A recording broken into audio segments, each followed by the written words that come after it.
the one on Argyle Avenue, each of those two instances, the one on Argyle Avenue, the other one on the corner of East Del Mar, Relly was expressing both his anger, jealousy, and hate. And following through on his threat just a few weeks before about, I'm going to beat that end up.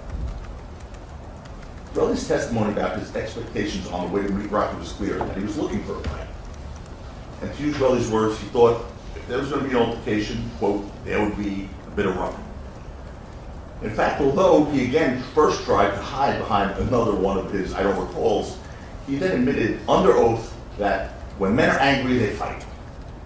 That's what he believes in. When men are angry, they fight. And despite his initial effort to make you believe otherwise, on November 6, 2021, we now know he was angry. You saw that anger on display. During the opening statement, the prosecution said that you see on video Mr. Mayers immediately is aggressive toward Mr. Efron. They showed you that Rocky is pushing Efron backwards as he pushes him off camera out of view. Well, let's see if that plays out. I'm going to show you this video. You can see for yourself, the first one reaching out is Efron. He's the first one to make physical contact with Rocky with his left hand. And you also heard that from Charlie. He was there. Boom. And Rocky's right hand's not even up yet. He then puts it up. Yep. Run it back. Play it again. And as Schwalbe told you, consistent with that video, it was Relly who grabbed him first. And in fact, Relly realized his actions in this video were a problem for him. So although he first testified that he was a lefty, while watching himself in this video, here we go. He grabbed Rocky with his left hand. He suddenly switched to being a righty. I don't remember that testimony. He said, I'm a lefty. I'm a righty. Talk about this. Yep. You could always ask for a rebound. He switched from being a lefty to a righty. He said, I can see I was stopping a little. Like I said, I'm a lefty. I'm a righty. Whether you're left-handed or right-handed is not one of those things you forget. It's not one of those things you mix up. Why lie about that? Why try to minimize? Because the video showed him doing that, what you just saw, being the first aggressor, the one to make contact first. And despite the prosecution's promise about that video, it does not show Rocky as the one who is the aggressor or immediately grabs Rocky. It doesn't. And what else does it show you? It does not show you what the prosecution promised it to show you, which is Rocky pushing Relly off the screen. It shows the opposite, and I'm going to show you what I mean. You've all seen and heard about how much bigger and stronger Relly is than Rocky. Not a fact in dispute. Consistent with that, Schwalbe told you that Relly was pulling Rocky off the screen. But you know who else told you that? Relly told you that. He told you I was pulling him. That's his testimony. For his standard operating procedure, when I first asked Relly if he was pulling Rocky back, he said he didn't recall, he didn't know. Then, after being impeached with his prior testimony once more, he heard his answer. This is bad. He was walking in, I tried pulling him back. That's Relly at the preliminary hearing. He tried pulling him back, and that's what he's doing on the video. He's pulling Rocky back. During their opening statement with respect to this first incident, the prosecution also told you that Rocky produced a similar amount of pistols and pointed at Relly and said, I'm going to kill you. Let's break that down and see what the evidence really shows. First of all, the object was not a similar amount of pistol, it was a prop gun. That's pretty clear from the evidence, not only witness testimony, the fact that there's no evidence of a shooting at all.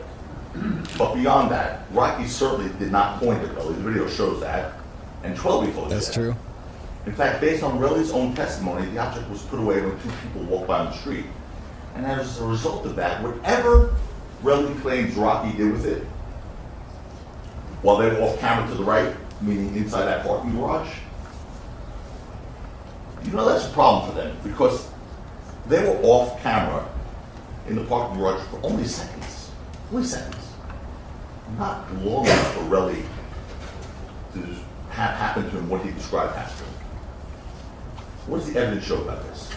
That he again lied to you, changed the story about what happened in that insert of the parking garage that's not on camera.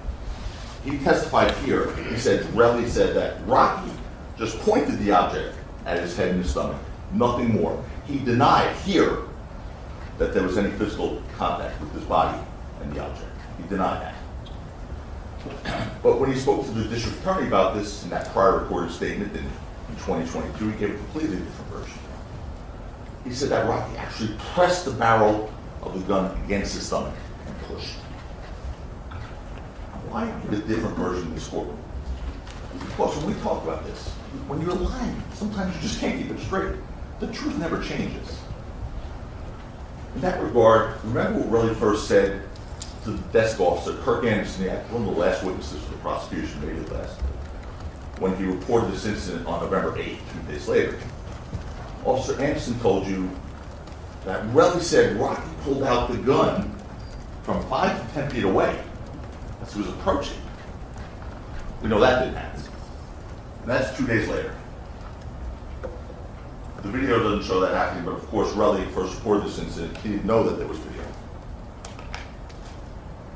In other words, Relly could not say whatever he wanted to say, as he thinks. But it didn't stop him from trying.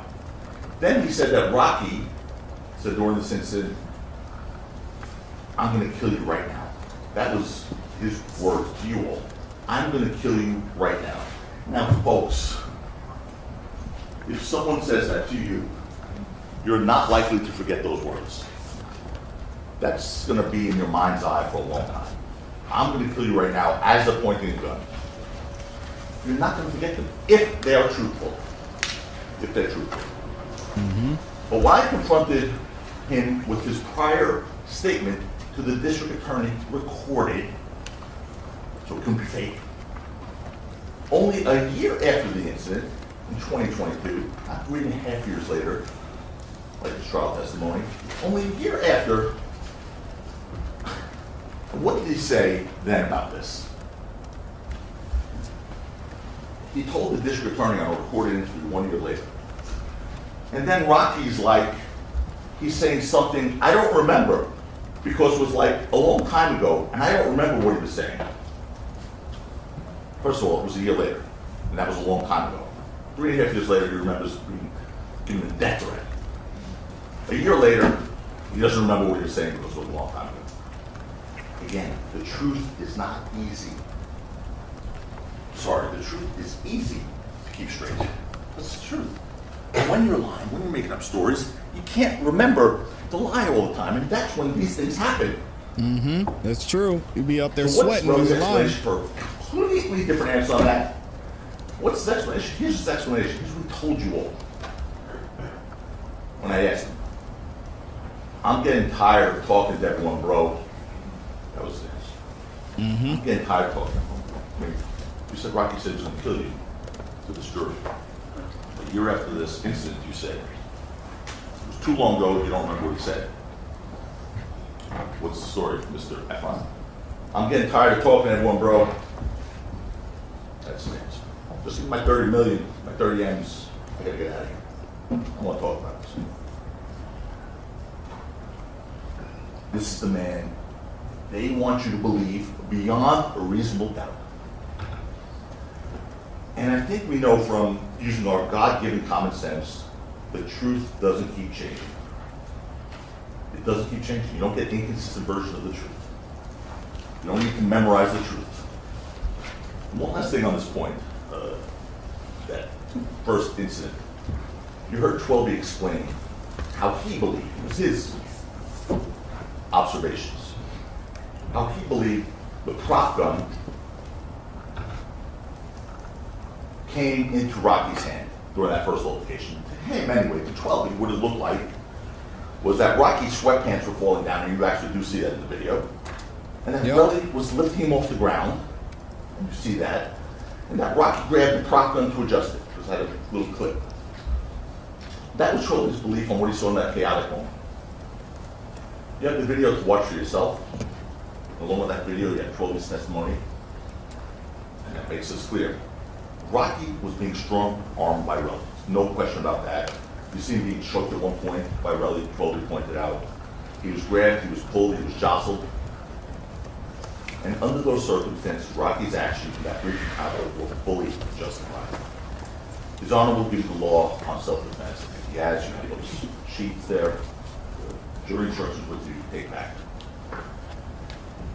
They have to disprove it beyond the reasonable doubt.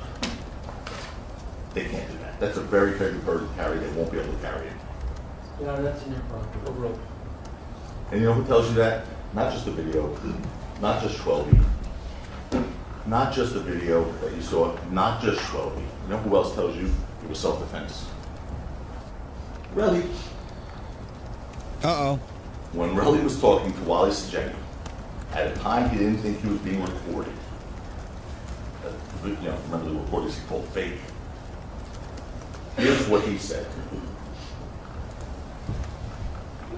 He tries to chest bump me. He tries to chest bump me and then pull out a gun for self-defense. Well, so the guy wanting 30 million, the quote-unquote complaining witness in this case, the victim, is saying he pulled out a gun for self-defense. But somehow you are supposed to believe it wasn't in self-defense. That's his words. That was 12's words, and the video shows that. Mm-hmm. That's it. That's it. Their own so-called victim is saying Rocky acted in self-defense. How could they prove otherwise beyond a reasonable doubt? They cannot. They didn't. One last thing on this, when you watch the video, Rocky held the prop gun in his non-dominant left hand. You heard testimony, Rocky's right. The entire time, this is his left hand. Obviously, it was never meant to be more than anything but a deterrent. That thing is in his left hand all the time. Now, unfortunately, Relly wasn't deterred there. We heard about that after the first incident. You heard what happened. He followed Rocky, 12 and Hills, all the way down to Argyle Avenue, around the corner to Selma, and then to Vista Del Mar. Of course, when I questioned Relly about whether he followed them, he told you that he didn't. His answer was negative. Negative. So I tried to impeach him with his prior testimony, asking him whether he just said it was incorrect that he followed him. And what did Relly do? He became belligerent with me, asking me, when was that? What are you talking about? Because you tripped me. Like, I don't understand. That was his answer to me. Relly understood full well what was happening. They understood full well what was happening. Because when I tried to question Relly about this, there was an objection saying that the word following was vague. Following was vague. I'm like, does anyone in this courtroom not understand the word following? Dang, he looked after the prosecutor. Oh, shoot. Oh, that was like that. gold. Dang, Joe. Relly said that previously under oath. They knew that. Dang. Despite efforts, Major shade. you hear that. Relly, you heard it yourself. Relly testified previously after the altercation by the parking garage that he followed Rocky 12 and it was followed. So why did Relly and the prosecution fight so hard to prevent you from hearing that? Because they knew that's not the act of a victim. No, that's improper. Overruled. And certainly not the one who claims to have just been knowingly assaulted with a real gun. That's not the act of a victim.